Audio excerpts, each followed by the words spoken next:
Merci, mesdames les présidentes, monsieur le commissaire. Vous avez abordé la souveraineté numérique européenne sous l'aspect financier et technique. Permettez-moi de l'aborder sur un autre champ, celui des valeurs.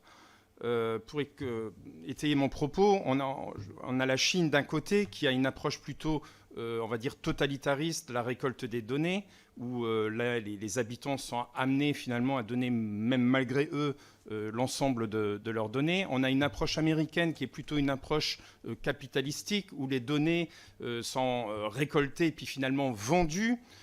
On a la Russie qui, elle, a une approche, on va dire, plutôt hybride, même parfois dans le dark web ou dans le web, on se demande où ils sont précisément. Croyez-vous pas que finalement l'Europe a une autre voie, une voie qui peut être tout simplement plus humaniste et qui correspondrait finalement à son histoire, à l'histoire européenne?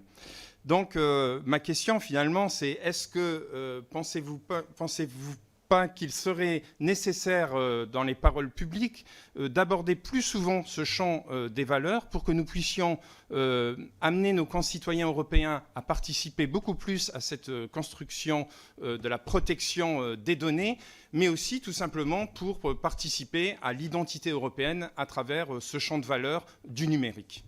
Une question de Jean-Michel Jacques évidemment, il me permet de faire la transition sur les valeurs. Je suis à 100% d'accord avec ce que vous dites. Je trouve que toutes ces questions sont extrêmement enrichissantes. Vous le voyez pour moi, et je vous remercie de me les poser. Je parle de celle-ci. Vous avez raison. Ce qui nous différencie, nous, notre continent européen, c'est notre socle de valeurs. Il nous permet d'avoir notre vie ensemble. Alors bien sûr, on a tous nos sensibilités, mais derrière, on partage quand même tous ce fond de valeurs communes.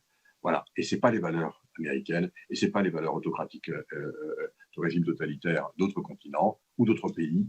Et c'est vrai que ce qui fait, et c'est ce qui fonde aussi les règles de notre démocratie. Alors c'est plus compliqué, la démocratie, vous êtes bien placé pour le savoir. C'est un peu plus lourd à gérer, ça prend un peu plus de temps. Mais voilà, c'est notre héritage millénaire et c'est ce qui fait que nous sommes aujourd'hui ce que nous sommes, y compris nous, continent européen. Alors des fois, on me dit, ah bah oui, mais alors l'Europe, du coup, on a du mal à prendre des décisions. C'est vrai qu'on prend des décisions, c'est un petit peu plus lent en Europe qu'en Chine ou qu'en Russie. Je suis d'accord. Mais enfin, c'est pas exactement le même système. Et donc, notamment et quant aux États-Unis, pardon, mais le système américain, qui est un système bicaméral, comme le système européen, je le rappelle, parce que le système européen ici à Bruxelles, c'est exactement la même chose que le système américain. On a l'exécutif à Bruxelles, qui est la Commission, comme il y a l'exécutif aux États-Unis, qui est la Maison-Blanche. Et puis, encore une fois, l'exécutif, ce n'est pas lui qui légifère, il propose des lois et ce sont les législateurs donc, qui les votent. Aux États-Unis, c'est le Congrès et c'est la Chambre des représentants et le Sénat, et on fait des navettes en permanence. Et bien ici à Bruxelles, c'est la même chose. Le peuple il est représenté par le Parlement européen et les territoires, c'est-à-dire l'équivalent du Sénat aux États-Unis, c'est le Conseil européen. Et on passe son temps à faire des navettes, ce sont les deux législateurs.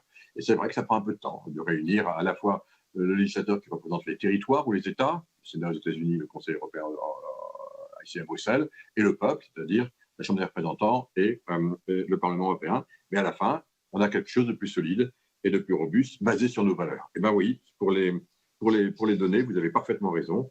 C'est du reste ce qui a fondé c'est notre position en matière de règlement général des données personnelles.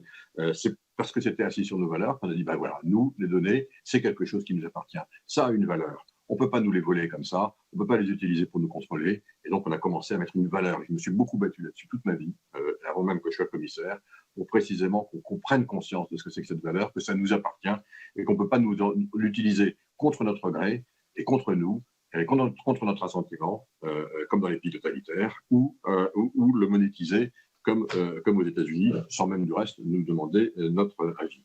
Donc c'est absolument vrai. Le champ des valeurs, c'est notamment ce qui va être ma colonne vertébrale, l'architecture du DSA dont j'ai parlé tout à l'heure, qui va être notre boussole